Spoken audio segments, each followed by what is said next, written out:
सर्वांना क्रांतिकारी जय भीम जय शिवराय। मी राजरत्न बलखंडे, अध्यक्ष विश्वरत्न डॉक्टर बाबासाहेब आंबेडकर विद्यार्थी हक्क समिती महाराष्ट्र राज्य। आपल्या विद्यार्थी हक्क समितीच्या वतीने या नागपूर समाज कल्याण कार्यालयामध्ये आपण आज व्हिजिट केली असता अतिशय चांगल्या प्रकारे समाज कल्याण कार्यालयाच्या या बोलक्या भिंती आपल्याला बघायला मिळालेल्या आहेत।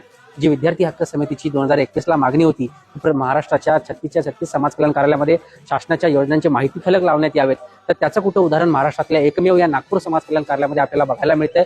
खरंच ही खूप चांगली बातमी आहे, ही चांगली गोष्ट आहे की अशा प्रकारे योजना नागरिकांना विद्यार्थ्यांना वाचायला मिळत आहेत। त्यातनं त्या योजनेचे लाभार्थी वाढण्याची शक्यता मोठ्या प्रमाणात असते। मोठ्या प्रमाणात नागरिक या ठिकाणी व्हिजिटला येतात, चौकशीसाठी येतात, तर त्यांना ही माहिती मिळण्याचं सोयीचं ठिकाण हे कार्यालय असतं आणि अशा प्रकारच्या भिंती त्यांना पुरेपूर अशी माहिती देतात।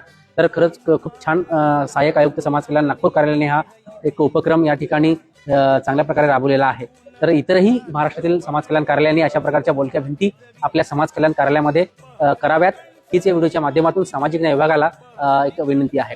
तर चांगलं वाटलं या ठिकाणी नागपूरला आलो आणि विद्यार्थ्यांशी संवाद सुद्धा साधला, विद्यार्थ्यांच्या प्रॉब्लेम जाणून घेतले आणि सहाय्यक आयुक्त यांच्याशी पण तेलगोटे मॅडम यांच्याशी सुद्धा चर्चा झालेली आहे।